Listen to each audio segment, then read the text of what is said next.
அதற்கு எதிரான ஆலோசனை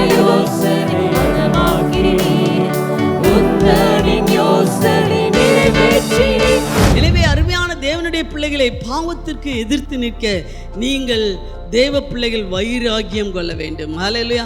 அப்பொழுது சபைகள் சமாதானம் பெறும். ஹல்லேலூயா. வஞ்சிக்கிற ஆவிகள் உலகத்திலே அலைந்து கொண்டு இருக்கிறது. ஒரு பக்கம் வேசித்தனம் பெருகி கொண்டு இருக்கிறது.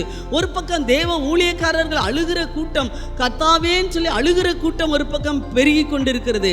ஆசாரியர்களும் ஊழியர்களும் இந்த நாட்களிலே தேசம் முழுவதுமாய் திகைத்து கொண்டு இருக்கிறார்கள். இந்த சூழ்நிலையில தான் கர்த்தர் தேடுகிறது பக்தி வைராக்கியம் பாராட்டுகிற, பாவத்தை கொல்ல துடிக்கிற ஒரு தேவ பிள்ளையை கர்த்தர் தேடுகிறார். ஹல்லேலூயா.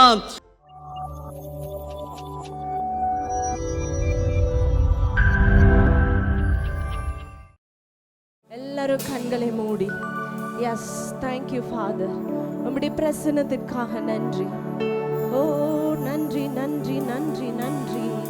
உம்முடைய பிரசன்னம் அளவில்லாமல் இந்த இடத்தை மூடட்டும். உம்முடைய மகிமையின் மேகம் மூடட்டும். Oh, thank you Father, thank you Lord Jesus. Hallelujah. தடைகளை நீக்கி போடுகிறவர் உங்கள் முன்பாக இந்த மாதத்தில் கடந்து செல்லுவார். Amen, amen, amen. இஸ்ரவேல் ஜனங்களுக்கு முன்பாக செங்கடல் என்ற மிகப்பெரிய தடை இருந்த போது மோசே தன்னுடைய கரத்தில் இருந்த கோலை நீட்டினான். அது பிளந்து வழிவிட்டது என்று பார்க்கிறோம். ஹல்லேலூயா. உங்கள் கரத்தில் இருக்கும் ஆயுதம் என்ன? ஆண்டவர்கிட்ட இந்த கரங்களை உயர்த்தி, என் கரத்தில் இருக்கும் ஆயுதம் எல்லாம் ஆராதனை என்கிற ஆயுதம் அப்பா. இந்த கோலை நான் நீட்டும் போது, இந்த ஆராதனையை நான் உயர்த்தும் பொழுது, இந்த ஆராதனை நான் உமக்கு செலுத்தும் பொழுது, முழு இருதயத்தோடு உம்மை கனம் பண்ணும் பொழுது, ஓ என்னுடைய தடைகளை நீக்கி போடுகிறவரே, வழி திறக்கும் அதிசயம் எனக்காக நடக்குமே. Thank you Lord Jesus. Oh Lord. எல்லாரும் கரங்களை உயர்த்தி தேவனை நோக்கி பார்த்து, முழு இதயத்தோடு உம்மை துதிப்பேன் உன்னதமானவரே,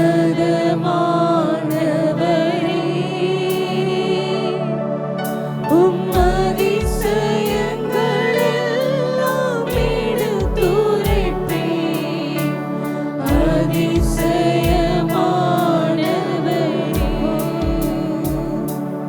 உன்னதமானவரே,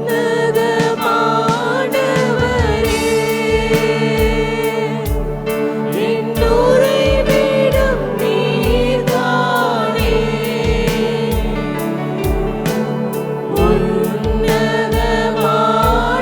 உன்னதமானவரே. அவருடைய பிரசன்னம் இப்பொழுது இங்கே இறங்கி இருக்கிறது.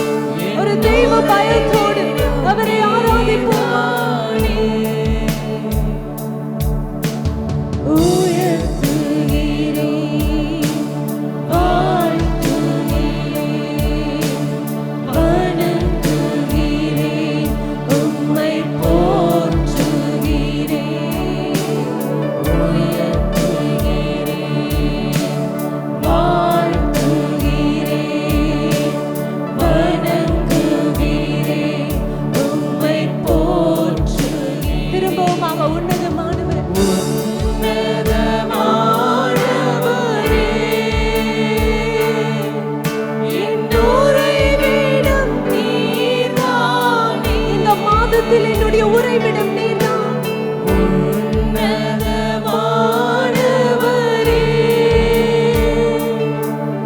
என் உறைவிடம் நீர்தானே. உயர்த்துகிறேன், வாழ்த்துகிறேன், வணங்குகிறேன், உம்மை போற்றுகிறேன். உயர்த்து, எல்லாரும் கரங்களை உயர்த்தி வாழ்த்துகிறேன், வணங்குகிறேன், உம்மை போற்றுகிறேன். உம்மை உயர்த்துகிறோம், உம்மை வாழ்த்துகிறோம். எங்கள் துதிக்கு பாத்திரரே, யூ டிசர்வ் அவர் வர்ஷிப் அப்பா. எங்களுடைய ஆராதனைக்கு பாத்திரரே, எங்களுடைய துதி கன மகிமை எல்லாவற்றிற்கும் பாத்திரராகிய எங்கள் தேவனே, எங்கள் ஆராதனைக்குரியவரே, நன்றி ராஜா. ஹல்லேலூயா ஹல்லேலூயா. நான் முழு இருதயத்தோடும் முழு ஆத்துமாவோடும் உம்மில் நான் அன்பு கூறுகிறேன் என்று கர்த்தரை நோக்கி பார்த்து அவரிடத்தில் சொல்லுவோமா? நீங்களும் ஆண்டவரும் பேசுகிற நேரம் இது. ஹல்லேலூயா. பரலோகத்தில் இருக்கிற அவருடைய கண்கள் நம்மை உற்று நோக்கி பார்த்து கொண்டிருக்கிறது. Thank you Lord Jesus. Thank you Father. நன்றி ராஜா, நன்றி ராஜா. ஹல்லேலூயா. வெட்கத்திற்கு பதிலாக இரட்டத்தனையான நன்மையை தருகிற தேவன் அல்லவா நாம் ஆராதிக்கிற தேவன். தலை குனிந்த இடங்களில் எல்லாம் நம் தலையை நிமிர செய்கிற தேவன். ஓ காஷகதலதரதரதனா. அழுகையின் பள்ளத்தாக்கில் போய் கொண்டிருக்கிறீங்களா? அழுகையின் பள்ளத்தாக்கை ஒருவன் நடந்து அதை நீரூற்றாக்கி கொள்ளுவாய் மகளே. நீ அதை நீரூற்றாக்கி கொள்ளுவாய். ஒரு செழிப்பான இடம் உனக்கு இருக்கிறது. அந்தரங்கத்தின் அழுகை எல்லாம் வெளியரங்கத்தின் கொண்டாட்டமாக மாறுகிற நாட்கள் இது. ஹல்லேலூயா. அந்தரங்கத்தில் நீங்கள் வடித்த கண்ணீர் எல்லாம் கர்த்தர் வெளியரங்கமாய் பதில் கொடுக்கிற போகிற நாட்கள். வெளியரங்கமான கொண்டாட்டம் உங்களுக்கு காத்து கொண்டிருக்கிறது. கண்ணீருக்கு பதிலாக களிப்பை தருகிற தேவன், சாம்பலுக்கு பதிலாக சிங்காரத்தை தருகிற தேவன். ஹல்லேலூயா. உங்களை கைவிடாத ஒரு தேவனை நாம் ஆராதிக்கிறோம். நன்றி ராஜா, நன்றி ராஜா. எல்லா வாய்களை திறந்து என்னை ஒருபோதும் நீர் கைவிட மாட்டீர். கடல் ஆழத்திலும் அக்கினி சூளையிலும் என்னை நீர் கைவிடாத தேவன் ஆண்டவரே.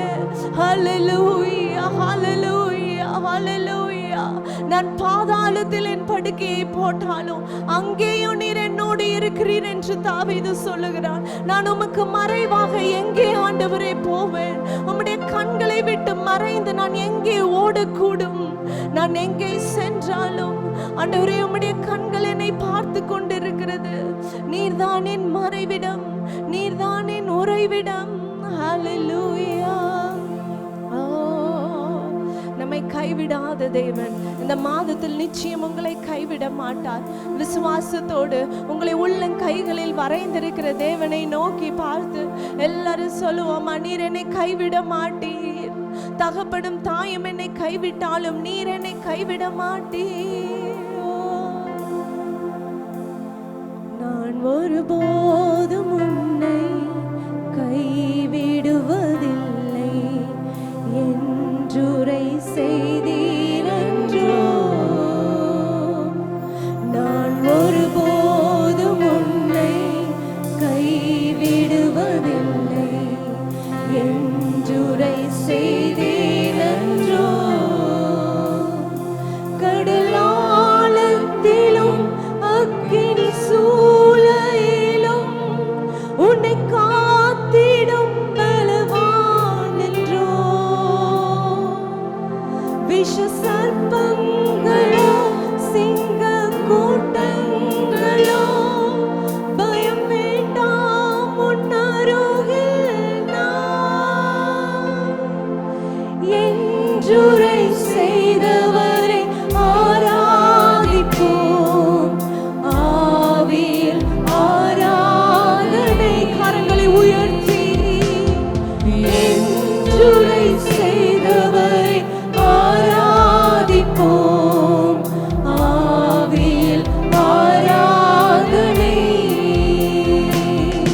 நான் ஒருபோதும் உன்னை கைவிடுவதில்லை என்றுரை செய்தீரன்றோ.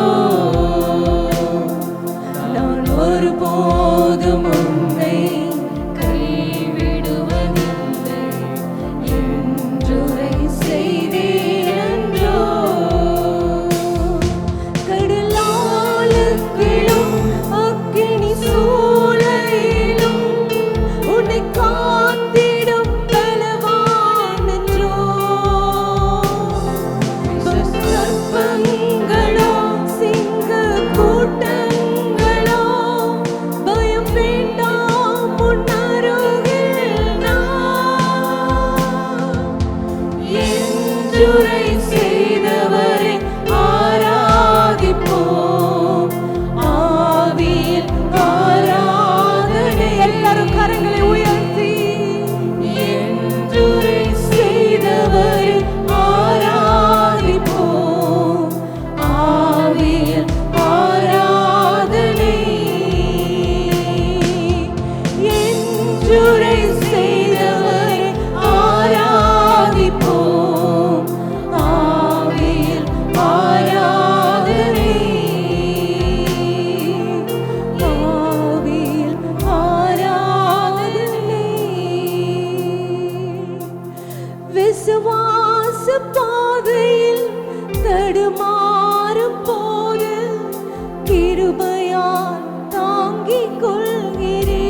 பாதையில் தடுமாறும் போது கிருபையால் தாங்கிக் கொள்கிறீர், கிருபையால் தாங்கிக் கொள்கிறீர், கிருபையால் தாங்கிக் கொள்கிறீர். உங்க உள்ளங்கையிலே என்னை வரைந்து கொண்டீரே, என்னை நடத்தி செல்லும் காத்து கொள்ளும் அன்பின் தெய்வமே. உங்க உள்ளங்கையிலே என்னை வரைந்து கொண்டீரே, என்னை நடத்தி செல்லும் காத்து கொள்ளும் அன்பின் தெய்வமே. நான் ஒன்று நினைத்தான் நீர் ஒன்று செய்கிறீர், எல்லாம் நன்மைக்குத்தானே. நான் ஒன்று நினைத்தான் நீர் ஒன்று செய்கிறீர், எல்லாம் நன்மைக்குத்தானே, எல்லாம் நன்மைக்குத்தானே, எல்லாம் நன்மைக்குத்தானே.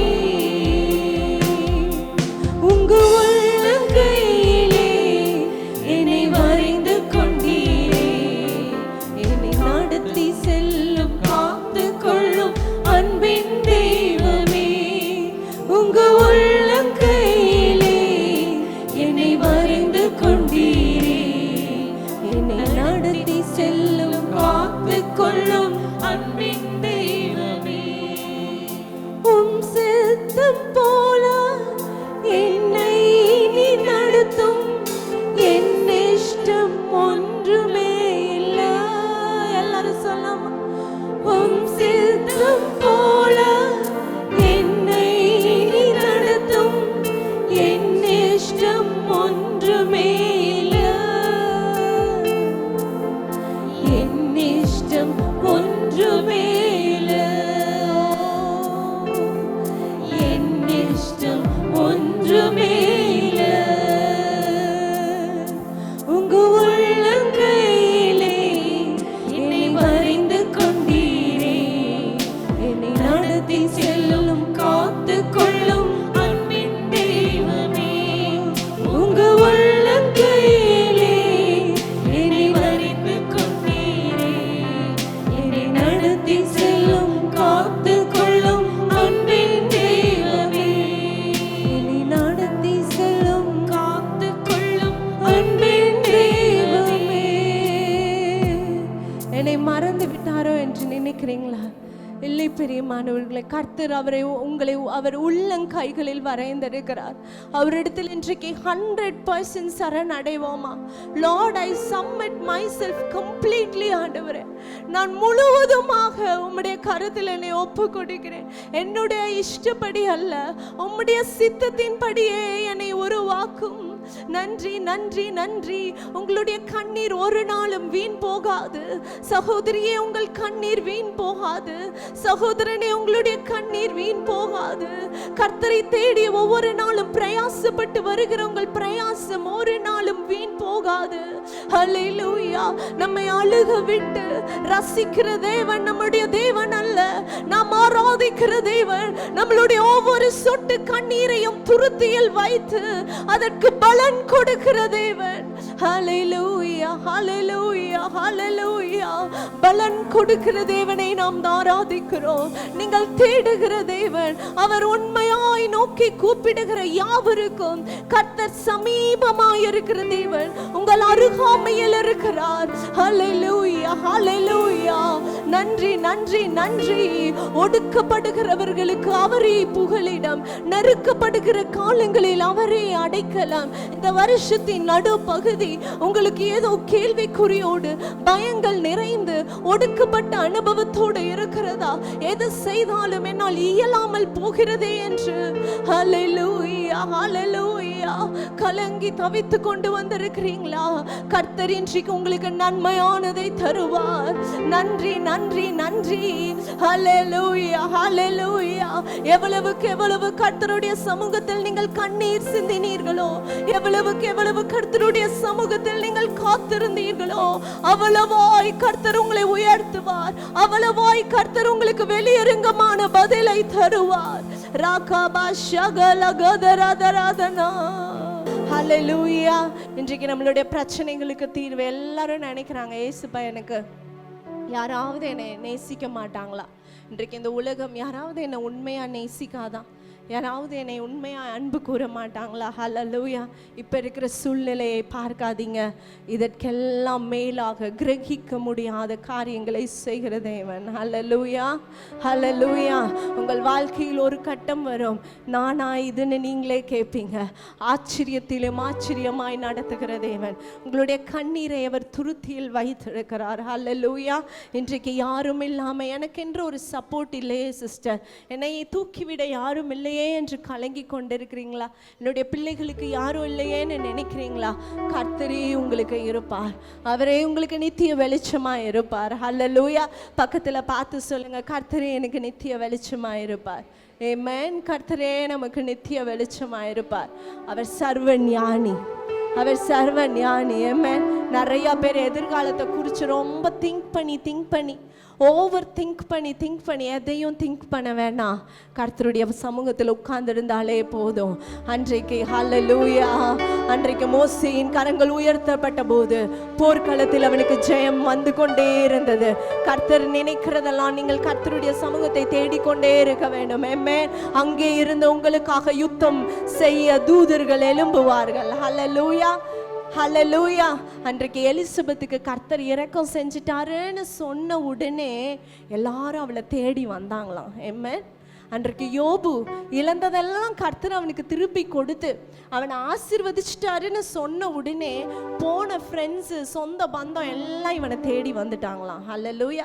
இன்றைக்கு உங்கள் வாழ்க்கையிலையும் எல்லாரும் போனவங்கள்லாம் உறவுகள் எல்லாம் உங்களை பார்க்க வேண்டும் என்றால் ஹல்லேலூயா எல்லாம் உங்களிடத்தில் திரும்பி வரக்கூடிய நாட்கள் வருகிறது. அதற்கு கர்த்தர் நமக்கு இரக்கம் செய்ய வேண்டும்.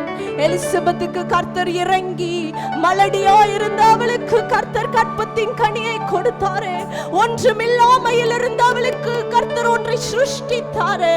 அவர் உங்கள் வாழ்க்கையிலும் ஒன்றுமில்லாமல் இருக்கிற கர்த்தர் சிருஷ்டிக்க அவர் வல்லமை உள்ளவராயிருக்கிறார். நாம் சிருஷ்டிப்பின் தேவனை வணங்கி கொண்டிருக்கிறோம். ஹல்லேலூயா. யோபுவுக்கு ஆசீர்வதிக்கப்பட்ட உடனே சொந்த பந்தம் ஃப்ரெண்ட்ஸ் எல்லாரும் அவனை தேடி அவனோட கொண்டாட வந்தாங்களாம். அழுகும் போது எப்படி அழுதான்? தனிமையில் அழுதான். அம்மா தனியா அழுதுட்டு இருக்கீங்களா? தனியாக கஷ்டத்தை சகிச்சுட்டு இருக்கீங்களா? கஷ்டத்தில் இருக்கும்போது யாரும் நம்மளை தேடி வர மாட்டாங்க. ஹல்லேலூயா.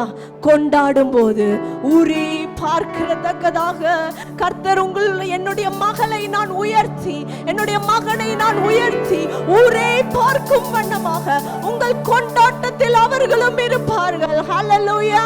நம்ம அதை தான் பாட போறோம். என் ஆதரவு, என் அடைக்கலமே, என் மறைவிடமே. கர்த்தருடைய சமூகத்துல மறைஞ்சு இருக்க அவர்கிட்ட இருந்து ஆதரவு வந்துட்டே இருக்கும். ஆதரவுனா என்ன? சப்போர்ட். ஹல்லேலூயா. அவரை விட பெரிய சப்போர்ட் எதுவுமே கிடையாது. நம்ம சேர்ந்து நம்ம பாட போகிறோம். என் ஆதரவே, என் அடைக்கலமே, என்னை வல்லடிக்கு நீக்கி உங்க கரங்களால் என்னை தூக்குனீங்களே. கரங்களை தட்டி ஓ எங்கள் ஆதரவே, எங்கள் அடைக்கலமே, எங்கள் மறைவிடமே, உம்மை ஆராதிப்பேன். எங்கள் ஆதரவே, எங்கள் அடைக்கலமே, எங்கள் மறைவிடமே, உம்மை ஆராதி சதவி ஆதரவே, எங்கள் அடைக்கலமே, எங்கள் மறைவிடமே, உம்மை ஆராதிப்பேன். எங்கள் ஆதரவே, எங்கள் அடைக்கலமே,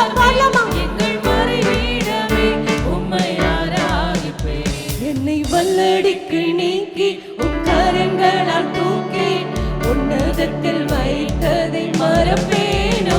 என்னை வல்லடிக்கு நீக்கி கரங்களால் தூக்கி உன்னதத்தில் வைத்ததை மறப்பேனோ. நீ சொன்னதினால் நான் விளைந்து கொண்டேன், நீ கண்டதினால் நான் ஜீவன் பெற்றேன்.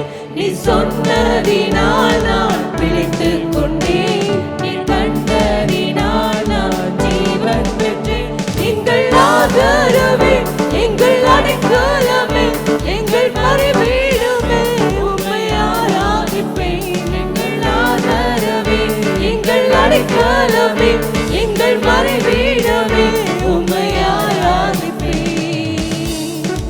ஆயிரம் என்னோடு போரிட்டாலும் மேற்கொள்ளும் அதிகாரம் பெறவில்லையே.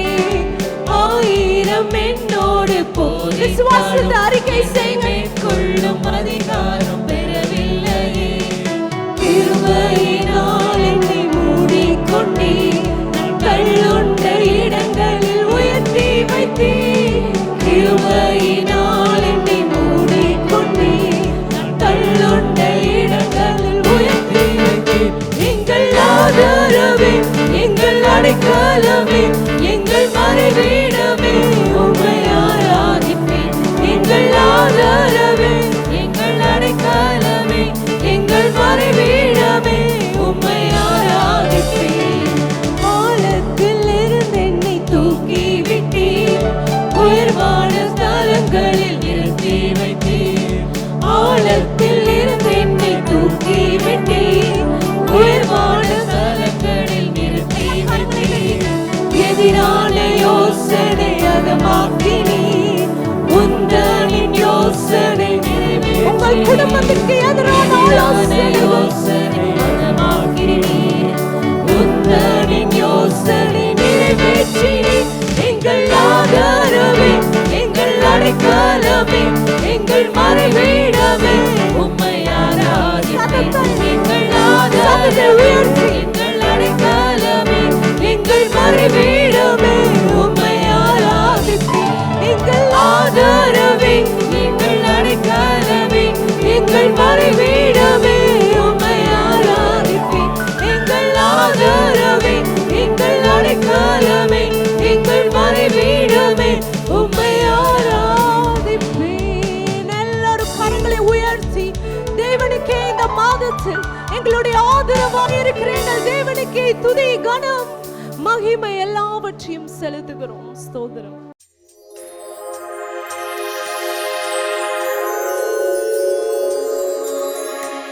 கர்த்தருடைய பரிசுத்த நாமத்துக்கு ஸ்தோத்திரம். போன வாரம் ஃபுல்லும் பாப்பாவுக்கு கண்டினியூஸாக ஃபீவர் இருந்துச்சு. ஹாஸ்பிட்டல் கூட்டிகிட்டு போனப்போ பிளட் டெஸ்ட், யூரின் டெஸ்ட் எடுக்கணும்னாங்க. யூரின் டெஸ்ட்டில் எல்லாம் நார்மலாக வந்துருச்சு. பட் பிளட் டெஸ்ட்டில் வந்து பிளேட்லெட்ஸ் கம்மியாக இருக்குது, அதனால் டெங்கு டெஸ்ட் ஒன்று எடுக்கணும் அப்படின்னாங்க. நான் அந்த மொமெண்ட்டே ஹாஸ்பிட்டலிருந்து ஏசப்பா பிள்ளைக்கு எதுவும் இருக்கக்கூடாது, நார்மலாக ரிசல்ட் வரணும்னு ப்ரேயர் பண்ணிட்டு தான் நான் பிளட் டெஸ்ட் கொடுத்தேன். ஆண்டவருடைய பெரிதான கிருபையில் பாப்பாவுக்கு டெங்கு எல்லாம் நெகட்டிவாக இருந்தது. நார்மலான ஃபீவர் தான். இப்போ பாப்பாவுக்கு எந்த ஃபீவரில் நல்லா இருக்கா. கர்த்தருக்கு கொடான கொடி ஸ்தோத்திரம். தேவன் எங்களை அங்கேருந்து இங்கே அழைத்து வந்து எத்தனையோ பிரச்சனைகள் மத்தியில் இந்த இடத்துல கொண்டு வந்து நிறுத்தி இந்த ஆலயத்துக்கு கொண்டு வந்து ஆசீர்வாதமான நிலைமையில் எங்களை வச்சுருக்கிறாரு. போக்கியத்துக்கு இருந்த வீட்டை கர்த்தர் நல்லபடியாக கரையை செய்ய உதவி செஞ்சார். நாங்கள் அந்த வழியில் போகும்போது வரும்போது, ஏசப்பா இந்த நாள் எங்களுக்கு எப்போ வரும் நான் ஜெபம் பண்ணிட்டு போகும்போது வரும்போது நான் ஜெபம் பண்ணிகிட்டே போவேன். ஆனால் பாஸ்ட்டு எங்களுக்கு நல்ல ஜெபம் பண்ணி எங்களுக்கு ஆறுதல் சொல்லி நல்ல ஊக்கத்தை கொடுத்தாங்க. அதற்காக ஆண்டவரை ஸ்தோத்தரிக்கிறேன்.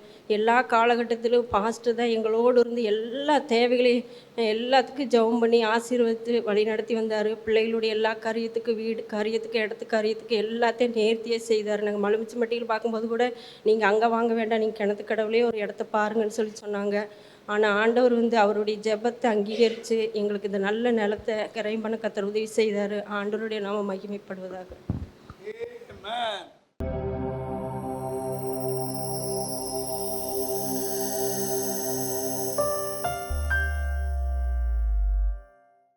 அப்பொழுது யூதேயா, கலிலேயா, சமாரியா நாடுகளில் எங்கும் சபைகள் சமாதானம் பெற்று பக்தி விருத்தி அடைந்து கர்த்தருக்கு பயப்படுகிற பயத்தோடும் பரிசுத்த ஆவியின் ஆறுதலோடும் நடந்து பெருகின.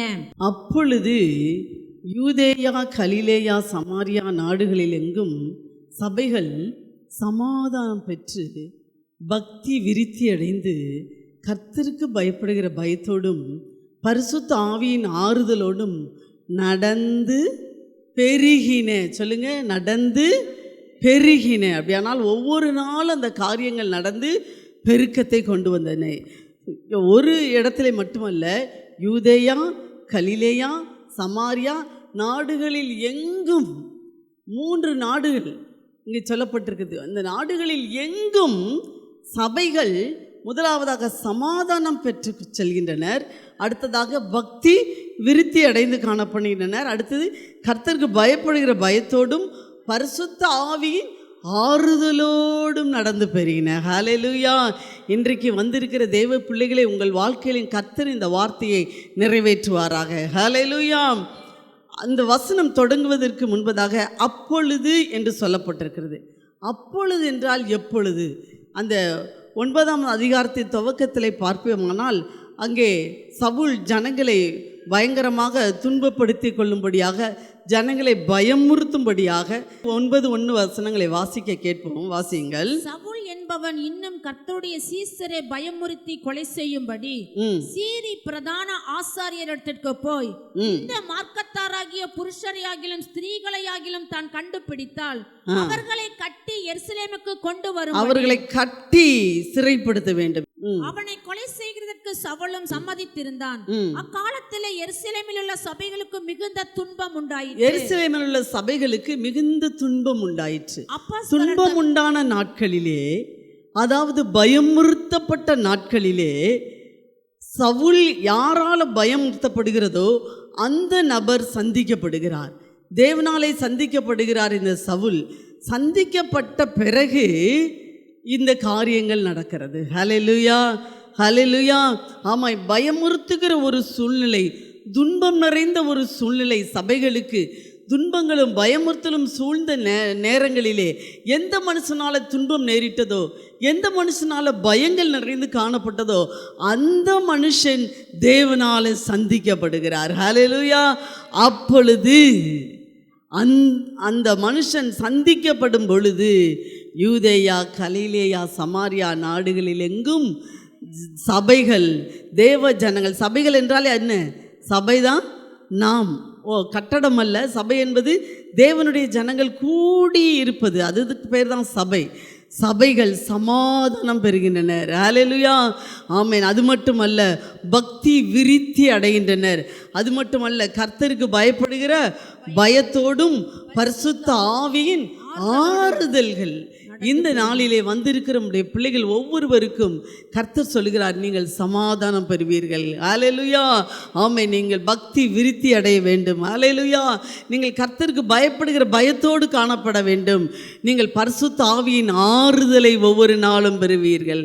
சவுல் பவுலாக மாறிய போது, சபையை துன்பப்படுத்தினவர்கள் சந்திக்கப்பட்ட போது, மதவாதியை ரட்சிக்கப்பட்ட போது, தேவ பிள்ளைகள் சிதறடிக்கப்பட்டவர்கள் எல்லாரும் காரணமாயிருந்தவன் ரட்சிக்கப்பட்ட போது, சீசர்களை பயமுறுத்தியவன் கொலை செய்யும்படி புறப்பட்ட சவுல் தேவனால் சந்திக்கப்பட்ட போது பயந்தவர்களாய் திகைத்தவர்களாய் மாறின தேவ சபையானது ஒரு பெரிய எழுப்புதலை அடைந்துவது. ஹல்லேலூயா.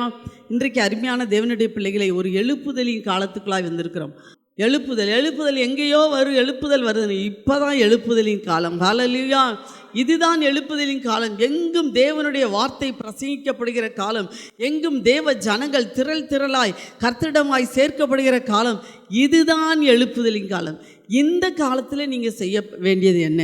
இந்த எழுப்புதலின் காலத்தில் இங்கே 4 காரியங்கள் இருக்கிறது. ஒன்று, சமாதானம் பெறுகிறது. ஹல்லேலூயா. இந்த எழுப்புதலின் காலத்திலே சபைக்குள்ளே குழப்பங்களோ போராட்டங்களோ பிரச்சனைகளுக்கோ நீங்கள் இடம் கொடுக்கக்கூடாது. சமாதானத்தின் தேவன் சீக்கிரமாய் சாத்தானே உங்கள் கால்கள் கீழாய் நசுக்கப்பட வல்லவராய் இருக்கிறார். ஹல்லேலூயா. எனவே சமாதானத்தின் தேவன் எழுந்தருளி இருக்கிறார். தேவ பிள்ளையை நீ சமாதானம் பெற்றுக்கொள்ள வேண்டும். சமாதானம் எப்படி பெற்றுக்கொள்வது என்றால், சமாதானத்தின் உடன்படிக்கை தேவன் ஒரு பக்கம் அநேக காரியங்கள் உண்டு.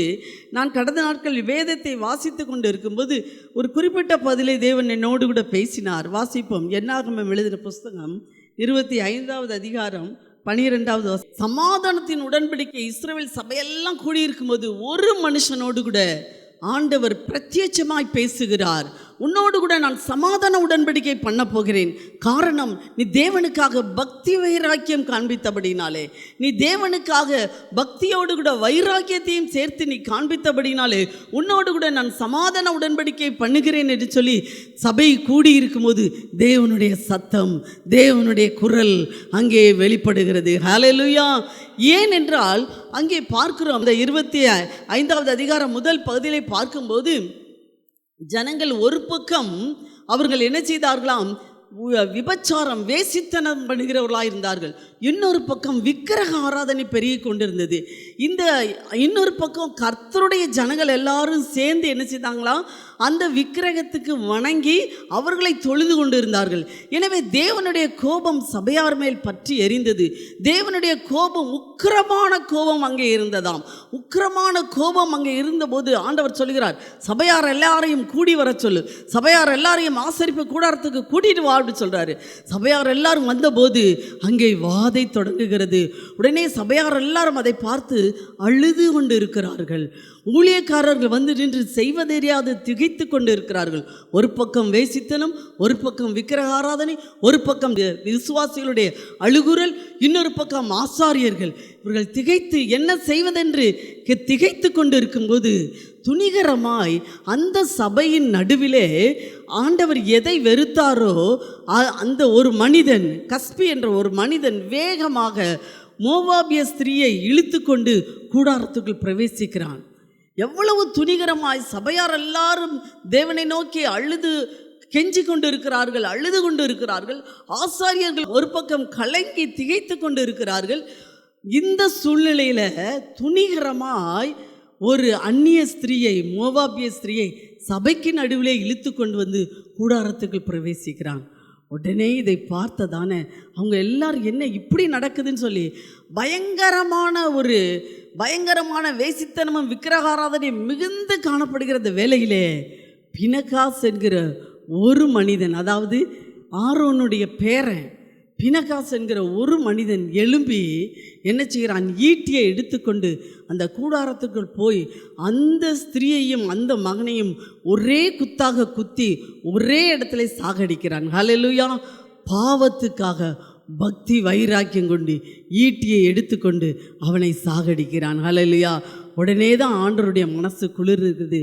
உடனே தான் ஆண்டவர் மறுபடியும் சொல்கிறாரு, என்னுடைய மகன் பினகாஸ் அவன் தேவனுக்காக பக்தி வைராக்கியம் காண்பித்தபடினாலே இப்பொழுது நான் சமாதானம் பண்ணுகிறேன். ஹல்லேலூயா. பாருங்க, அந்த வசனம் சொல்லப்பட்டுகிறது. அதில் 13வது வசனம் நினைக்கிறேன், வாசிங்க.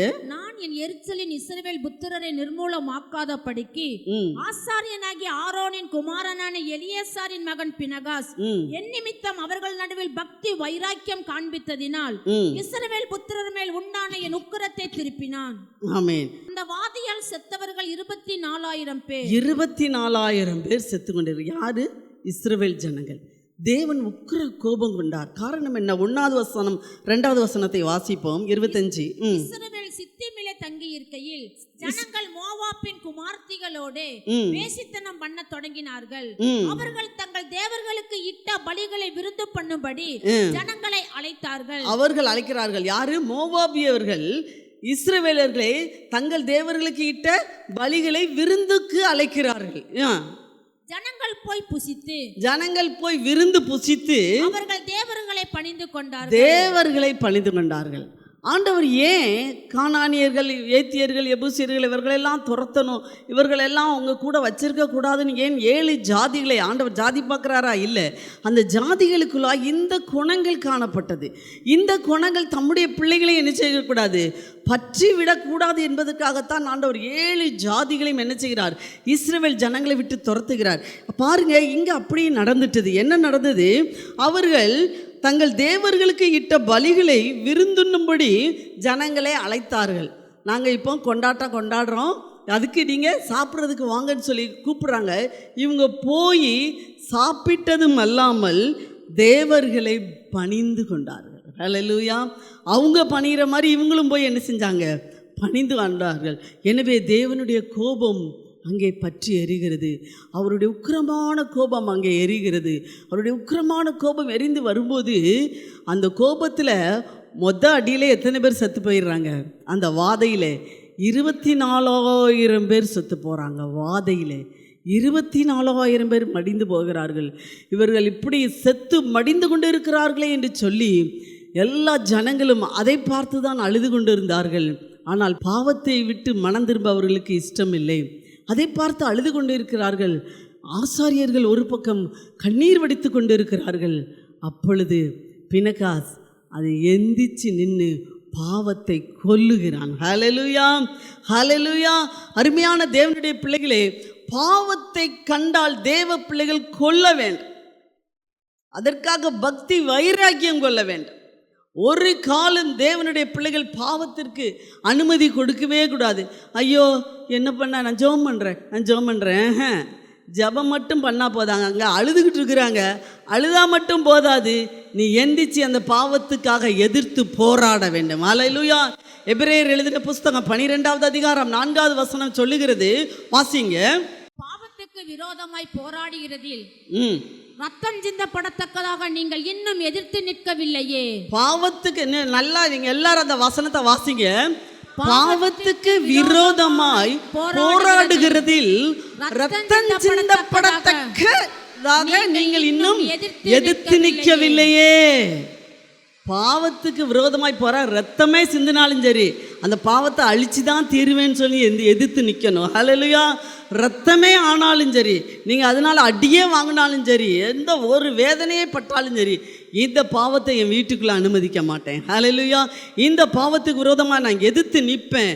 ரத்தம் சிந்தப்படத்தக்க அளவில் நீங்கள் இன்னும் என்ன செய்யல, போராடலையே அப்படின்னு பவுல் சொல்கிறாரு. அப்படியானா ரத்தம் சிந்தக்க அளவில் போராடுங்க, எதிர்த்து நில்லுங்க, பாவத்துக்கு எதிர்த்து நில்லுங்கன்னு சொல்கிறாரு. காரணம், பாவம் தேவனுக்கும் நமக்கும் பிரிவினையை உண்டாக்குகிறது. ஹல்லேலூயா. பாவம் தேவனுக்கு நமக்கும் இருக்கிற சமாதானத்தை கெடுத்து போடுகிறது. தேவன் பேச முடியாதபடிக்கு மட்டுமல்ல, தேவனுடைய வாதையை பாவம் ஜனங்களுக்குள்ளாக உண்டாக்குகிறதா இருக்கிறது. எனவே ஆண்டவர் சொன்னார், எபேசியர் எழுதின புஸ்தகம் 2வது அதிகாரம் 14-16 வரைக்கும் வாசியுங்கள். எப்படி எனில் அவரே நம்முடைய சமாதான காரணராகி இருதரத்தாரையும் ஒன்றாக்கி பகையாக நின்ற பிரிவினையாகிய நடுச்சுவரை தகர்த்து சட்ட திட்டங்களாகிய நியாயப்பிரமாணத்தை தம்முடைய மாம்சத்தினாலே ஒழித்து இருதரத்தாரையும் தமக்குள்ளாக ஒரே புதிய மனுஷனாக சிருஷ்டித்து இப்படி சமாதானம் பண்ணி பகையை சிலுவையினால் கொன்று அதனாலே இருதரத்தாரையும் ஒரே சரீரமாக தேவனுக்கு ஒப்புரவாக்கினார். இருதரத்தாரையும் ஒரே, என்ன இருதரத்தார் என்று இங்கே வருகிறது. இருதரத்தார் என்றால் என்ன? பரலோகத்தில் உள்ளவர்களும் நாமும். ஹல்லேலூயா. இந்த 2 திறத்தாரும் பரலோகத்தில் உள்ளவர்களும் நாமும் சேர முடியாதது. தேவனும் நாமும் சேர முடியாதபடிக்கு, தேவலோகமும் நாமும் சேர முடியாதபடிக்கு பாவம் பகையாக நின்றது. இந்த பாவத்தை எப்படியாகிலும் தொலைத்து இருதரத்தாரையும் ஒன்றாக்க வேண்டுமே என்று சொல்லிதான் இயேசு கிறிஸ்து இந்த பூமிக்கு வந்து சட்டத்திட்டங்களாக நியாயப்பிரமாணத்தை எல்லாம் மாம்சத்தினாலே ஒழித்து இருதரத்தாரையும் தமக்குள்ளாக ஒரே புதிய மனுஷனாக நிறுத்தினார். ஹல்லேலூயா, ஹல்லேலூயா. எனவே அருமையான தேவனுடைய பிள்ளைகளை, பாவத்திற்கு எதிர்த்து நிற்க நீங்கள் தேவ பிள்ளைகள் வைராக்கியம் கொள்ள வேண்டும். ஹல்லேலூயா. அப்பொழுது சபைகள் சமாதானம் பெறும். ஹல்லேலூயா. பாவத்தை வைத்துக்கொண்டே சமாதானம் என்றால் கிடையாது. பாவத்தை அடியோடு அழிச்சதுக்கு அப்புறம் தேவ பிள்ளைகளுடைய வாழ்க்கையிலே, குடும்பங்களிலே சமாதானம் காணப்படும். ஒரு சபை எப்படியோ அப்படிதான் வீடுகள் காணப்படும். ஹல்லேலூயா. ஒரு சபை பரிசுத்தமாய், சபையில் உள்ள ஆசாரியர்கள், ஊழியக்காரர்கள் பரிசுத்தமாய் காணப்பட்டால் எல்லா வீடுகளும் பரிசுத்தமாய் காணப்பட்டோம். சபையிலே சண்டை சச்சரவு இருந்தால் வீடுகளிலும் குழப்பங்கள், போராட்டங்கள் இருக்கும். வீடு எப்படியோ அப்படித்தான் தேசம். ஹல்லேலூயா. இன்றைக்கும் தேசத்தை பாருங்கள். ஒரு பக்கம் அவர்கள் வஞ்சிக்கிற ஆவிகள் என்ன செய்கிறார்கள்? எப்படி இஸ்ரவேல் புத்திரரை மோவாபியர்கள் வஞ்சித்து இழுத்தது போல வஞ்சிக்கிற ஆவிகள் உலகத்திலே அலைந்து கொண்டு இருக்கிறது. ஒரு பக்கம் விக்கிரக கிரியைகள் இருந்து கொண்டு இருக்கிறது. ஒரு பக்கம் வேசித்தனம் பெருகி கொண்டு இருக்கிறது. ஒரு பக்கம் தேவ ஊழியக்காரர்கள் அழுகிற கூட்டம், கர்த்தாவேன்னு சொல்லி அழுகிற கூட்டம் ஒரு பக்கம் பெருகி கொண்டிருக்கிறது. ஆசாரியர்களும் ஊழியர்களும் இந்த நாட்களிலே தேசம் முழுவதுமாய் திகைத்து கொண்டு இருக்கிறார்கள். இந்த சூழ்நிலையில தான் கர்த்தர் தேடுகிறது பக்தி வைராக்கியம் பாராட்டுகிற பாவத்தை கொல்ல துடிக்கிற ஒரு தேவ பிள்ளையை கர்த்தர் தேடுகிறார். ஹல்லேலூயா. அந்த பாவத்தை கொல்லும்படியாய் நீங்கள் துடித்து தேவனுக்காக வைராக்கியம் கொள்வீர்களானால் ஆண்டவர் அங்கள் பினகாசுக்கு கொடுத்த ஆசீர்வாதம் என்ன? அவனோடு கூட சமாதான உடன்படிக்கை நான் பண்ணுகிறேன். பினகாசோடு கூட நான் சமாதான உடன்படிக்கை பண்ணுவது மட்டுமல்ல, அவனுடைய சந்ததி முழுவதுக்கும் ஆசாரிய பட்டத்தை வைக்கிறேன். ஹல்லேலூயா. ஆசாரிய பட்டம் வேணும்னா சாதாரண காரியம் அல்ல. கர்த்தருக்காக பக்தி வைராக்கியம் கொள்ளணும். ஹல்லேலூயா. கர்த்தருக்காக சில காரியங்களை இழக்கும்படியாய் பக்தி வைராக்கியம் கொள்ளுகிறவர்களுக்கு ஆசாரிய பட்டத்தை வைக்கிறார். ஹல்லேலூயா, ஹல்லேலூயா. அடுத்து பார்க்கிறோம், இதனால் சபைகளிலே சமாதானம். அதுக்கப்புறம் என்னது? அந்த வாதை நிறுத்தப்படுகிறது. 24,000 பேர் செத்துக்கிட்டே வரிசையாக பின்னால் இருந்து, தானயத்தின் பின்னால் இருந்து வாதை தொடங்கி வந்து கொண்டே இருக்கிறது. அதுக்குள்ளே இவன் போய் பக்தி வைராக்கியம் காமிச்ச உடனே அந்த வாதை நிறுத்தப்படுகிறது. தேவன் சமாதானப்படுகிறார். உடனே 24,000 பேரோடு முடிஞ்சது. அதுக்கப்புறமாக வாதை வரவே இல்லை. ஜனங்கள் எல்லாரும் காப்பாற்றப்பட்டார்கள், சமாதானம் பெற்றார்கள். அருமையான தேவனுடைய பிள்ளையே, அது மட்டுமல்ல, அந்த வசனம் சொல்லுகிறது சபைகள் சமாதானம் பெற்று, அடுத்து சொல்லப்பட்டிருக்கிறது பக்தி விருத்தி அடைந்து. பக்தியோடு இருப்பது வேற, பக்தி விருத்தி அடைந்து. ஹல்லேலூயா. நீங்கள் பக்தியோடு இருப்பதுனால தான் காலையிலே எந்திரிச்சு என்ன செஞ்சுருக்கீங்க? புறப்பட்டு ஓடி ஓடி தேவ சமூகத்துக்கு ஓடி வந்திருக்கீங்க. இது எதை காட்டுகிறது? தேவனோடு கூட இருக்கிற பக்தியை காட்டுகிறது. ஹல்லேலூயா. ஆனால் ஆண்டவர் விரும்புவது என்ன? இந்த பக்தி விருத்தி அடைய வேண்டும். ஹல்லேலூயா. வாசிப்போம். அப்போஸ்தலர் 10வது அதிகாரம் 1வது வசனத்திலிருந்து வாசிங்க.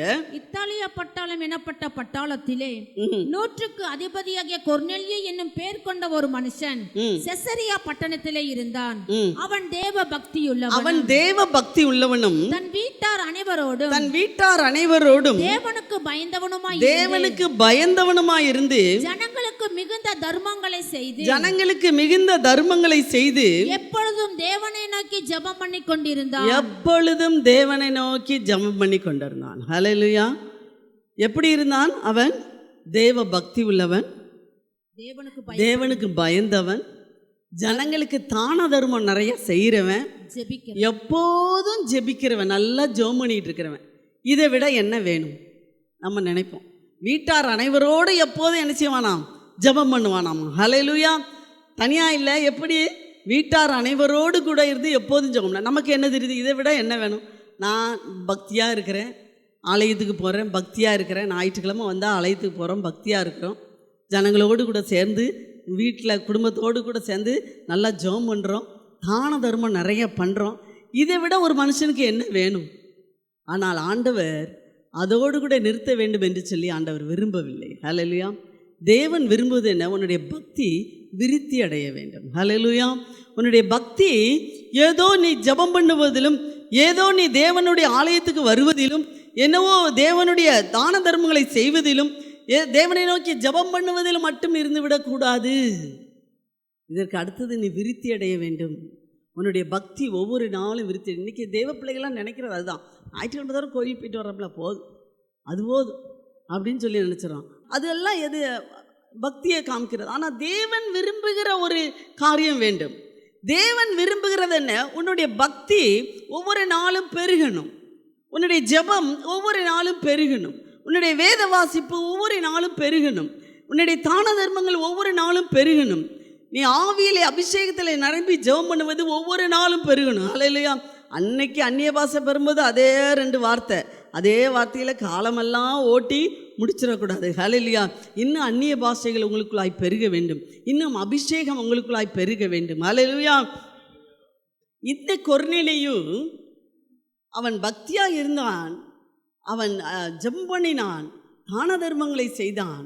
ஆனால் அவன் அறியாத ஒரு காரியம் இருந்தது. ஏனென்றால் அவன் இயேசு கிறிஸ்துவை பற்றி அறியவில்லை. 2வது பரிசுத்த ஆவியை பற்றி அறியவில்லை. ஞானஸ்தானம் உண்டு என்று அவனுக்கு தெரியாது. ஹல்லேலூயா. இன்றைக்கு அநேகர் நினைக்கிறார்கள், தேவ பக்தியாக இருந்தால் போதும், ஆலயத்துக்கு போனால் போதும், ஜெபம் பண்ணினால் போதும், தான தர்மங்கள் செய்தால் போதும், இதோடு கூட இருந்தால் போதும் என்று நினைக்கிறார்கள். ஆனால் தேவன் அதை விரும்பவில்லை. அதோடு கூட நிற்க வேண்டும், அது தேவை. அதை காட்டிலும் இன்னும் நீ பக்தி விருத்தி அடைய வேண்டும் என்று தேவன் விரும்புகிறார். அதற்காக தேவன் இந்த கொர்நேலியு வீட்டுக்கு ஒரு தூதனை அனுப்புகிறார். நீ போ, அவன் பக்தியாக தான் இருக்கான், இன்னும் அவன் ஆனால் அதே போதுன்ட்டு அந்த லெவல்லே இருக்கிறான். அவனை விருத்தி அடைய பண்ணும்படியாக நீ போய் பேசுன்னு தேவதூதனை அனுப்புகிறார். தேவதூதன் இறங்கி வந்து சொல்லுகிறான், உன்னுடைய ஜெபம் கேட்கப்பட்டது, உன்னுடைய தான தர்மங்கள் கேட்கப்பட்டது. நீ என்ன செய், பேதுரு என்கிற ஒரு அவர் தேவதூதன் நினச்சா என்ன செஞ்சுருக்கலாம், ஒரே நிமிஷத்தில் வாங்க எல்லாரும் சேர்ந்து ஞானஸ்தானம் கொடுக்குறேன். அது தூதன் செய்ய வேண்டிய வேலையே இல்லை. ஊழியக்காரர் செய்ய வேண்டிய வேலையை ஊழியக்காரர் தான் செய்யணும். தேவதூதனே வந்து சொல்லுகிறார், நீ என்ன செய்யும், பேதுருவுக்கு ஆள் அனுப்பி வரவை. பேதுரு வந்து உன்னுடைய வாழ்க்கையில சொல்ல வேண்டியவையெல்லாம் சொல்லுவான், அதையெல்லாம் நீ கேட்டு அதன்படி நட அப்படின்னு சொல்கிறார். அதுக்காக பேதுருவை ஆண்டவர் ஆயத்தப்படுத்துகிறார். பேதுருவை ஆண்டவர் பலவித சூழ்நிலைகளை அவனை ஆயத்தப்படுத்தி கொண்டு வருகிறார். பேதுரு வந்து பேசின போது வசனம் சொல்லுகிறது பாருங்கள், 33 வாசிங்க.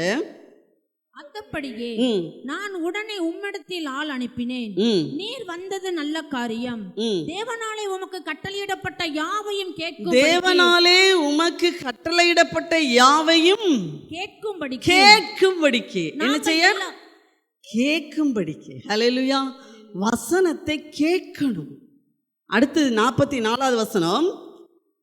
இந்த வார்த்தைகளை பேதுரு பேசிக்கொண்டிருக்கையில் பேசிக்கொண்டிருக்கும் போதே வசனத்தை கேட்டவர்கள் யாவர்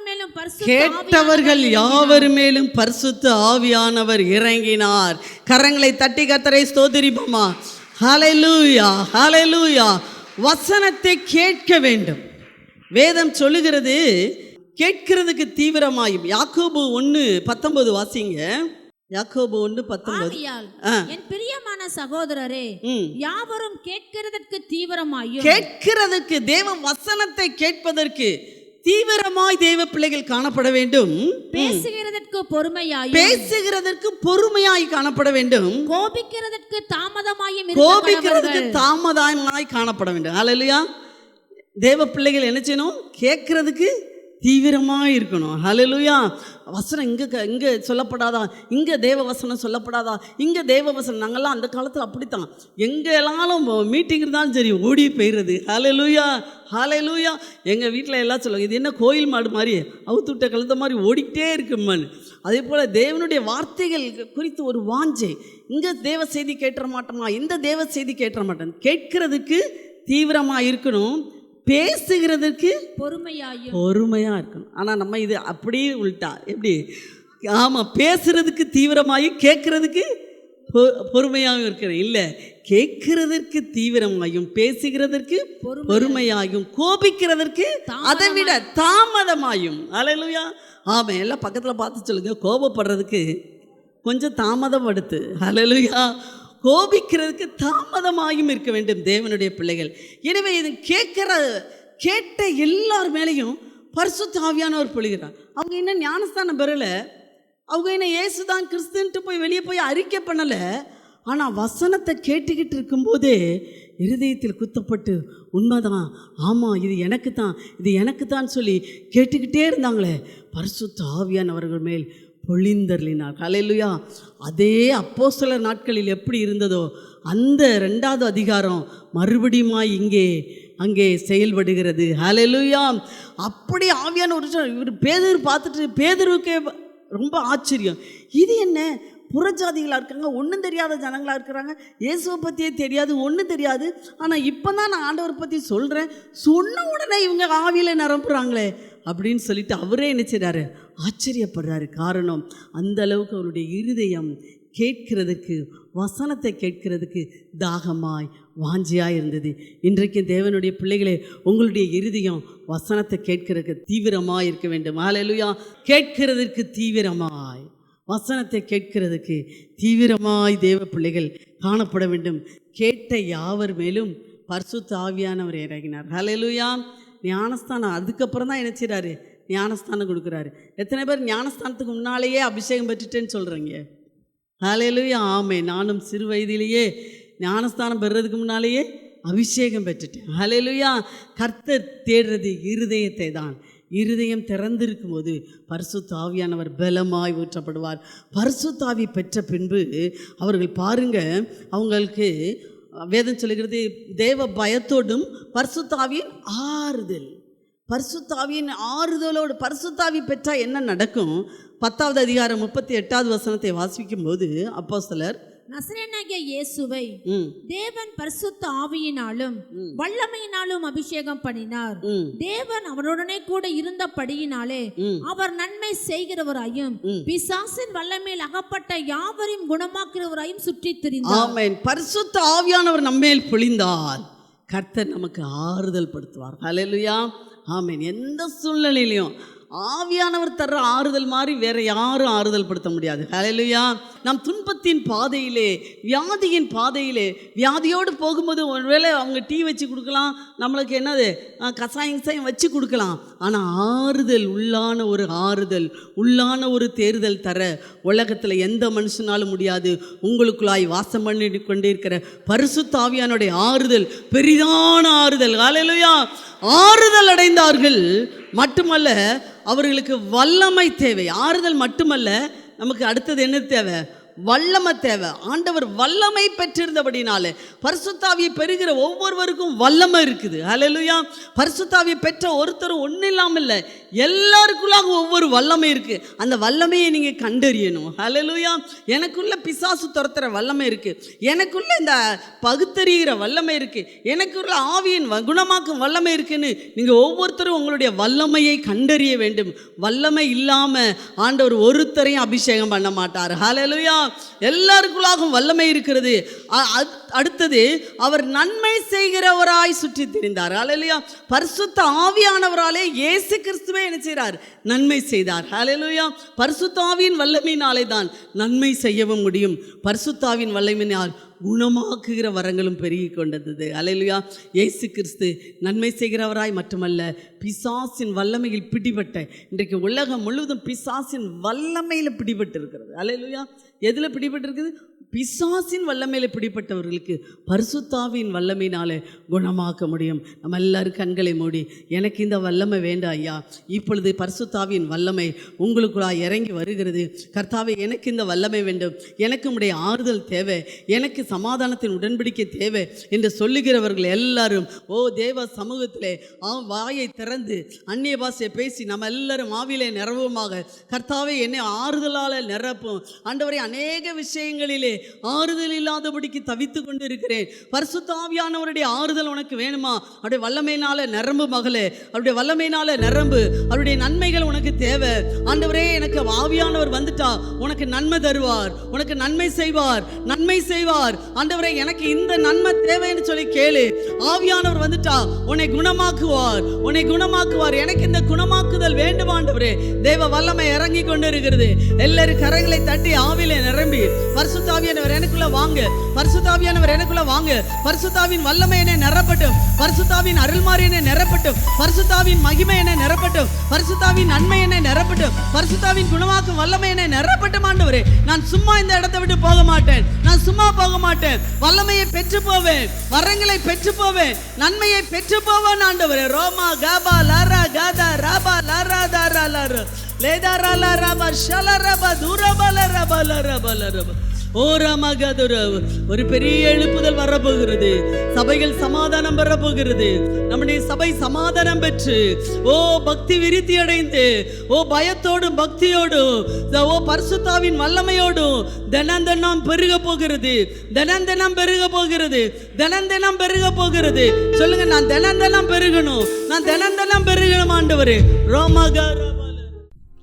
அன்பார்ந்தவர்களே, ஒவ்வொரு ஞாயிற்றுக்கிழமையும் ஏராளமான ஜனங்கள் நமது ஆலயத்திற்கு வந்து விடுதலை, சுகம், ஆசிர்வாதம் மற்றும் சமாதானம் பெற்று செல்கின்றனர். நமது சபையின் ஆராதனை நேரங்கள்: ஒவ்வொரு ஞாயிற்றுக்கிழமை தோறும் முதலாம் ஆராதனை அதிகாலை 5 மணிக்கும், 2ஆம் ஆராதனை காலை 7 மணிக்கும், 3ஆம் ஆராதனை காலை 9 மணிக்கும், 4ஆம் ஆராதனை மாலை 6:30 மணிக்கும் நடைபெறும். முதல் 3 ஆராதனைகளையும் நீங்கள் நேரடியாக சபையின் யூடியூப் வலைதளத்தில் உள்ள IPHH கிணத்துக்கடவு சேனலில் உலகத்தின் அனைத்து பகுதிகளிலும் இருந்து பார்த்து பயனடையலாம். சிறுவர்களுக்கான ஓய்வு நாள் பள்ளி முதலாம் ஆராதனையில் காலை 6 மணிக்கும், 2ஆம் ஆராதனையில் காலை 8 மணிக்கும், மூன்றாம் ஆராதனையில் காலை 10 மணிக்கும் நடைபெறும். வாலிபர் கூடுகை ஒவ்வொரு மாதமும் முதல் ஞாயிற்றுக்கிழமை அன்று காலை 9 மணிக்கு வாலிபர்களுக்கான விசேஷித்த கூடுகை நடைபெறும். எண்ணெய் பூசி சுகமளிக்கும் வாக்குத்தத்த ஆராதனை ஒவ்வொரு மாதத்தின் 1ஆம் தேதி அதிகாலை 5 மணிக்கும் காலை 10 மணிக்கும் நடைபெறும். கட்டுகளை அவிழ்க்கும் உபவாச ஜெபம் ஒவ்வொரு மாதமும் 3ஆம் வெள்ளிக்கிழமை காலை 10 மணிக்கு நடைபெறும். இதில் ஒவ்வொருவருக்காக தனிப்பட்ட முறையில் பிரார்த்தனை ஏறெடுக்கப்படும். விடுதலை உபவாச ஜெபம் ஒவ்வொரு மாதமும் கடைசி சனிக்கிழமை அன்று காலை 10 மணிக்கு நம் தேசத்திற்காக பாரத்தோடு ஜெபங்கள் ஏறெடுக்கப்படும். ஒவ்வொரு வியாழக்கிழமை தோறும் ஆண்களுக்கான ஜெப கூடுகை புதிய ஆலயத்திலும் பெண்களுக்கான ஜெப கூடுகை பழைய ஆலயத்திலும் மாலை 7 மணிக்கு நடைபெறும். ஒவ்வொரு புதன்கிழமை அன்றும் வாலிப சகோதரர்களுக்கான ஜெப கூடுகை மாலை 7 மணிக்கு நடைபெறும். ஒவ்வொரு ஞாயிற்றுக்கிழமை அன்று வாலிப சகோதரிகளுக்கான ஜெப கூடுகை மாலை 5 மணிக்கு ஜூம் மீட்டிங்கில் நடைபெறும். நமது சபையில் தினமும் காலை 10 மணி முதல் 2 மணி வரை சபைக்காகவும் தேசத்திற்காகவும் ஜெபங்கள் ஏறெடுக்கப்படும். இக்கூட்டங்களில் கலந்து கொண்டு தேவ ஆசீர்வாதம் பெற யாவரையும் அன்புடன் அழைக்கிறோம். எங்களது முகவரி IPA ஜெப ஆலயம், சர்வம் தியேட்டர் பின்புறம், பொள்ளாச்சி மெயின் ரோட், கிணத்துக்கடவு 642109. ஜெப உதவிக்கு 9443435618 9488873284. டிவி நிகழ்ச்சிகள் நமது சபையின் மூலம் பொள்ளாச்சி முழுவதும் 24 மணி நேரமும் ஜேகிங் டிவி ஒளிபரப்பப்படுகிறது. VK செட்டப் பாக்ஸில் 112வது சேனலிலும், TCCL செட்டப் பாக்ஸில் 152வது சேனலிலும், SCV செட்டப் பாக்ஸில் 217வது சேனலிலும், டாக்ஸ் செட்டப் பாக்ஸில் 62வது சேனலிலும் நமது சபையின் பாடல்கள், ஆராதனைகள், செய்திகள் ஒளிபரப்பப்படுகிறது.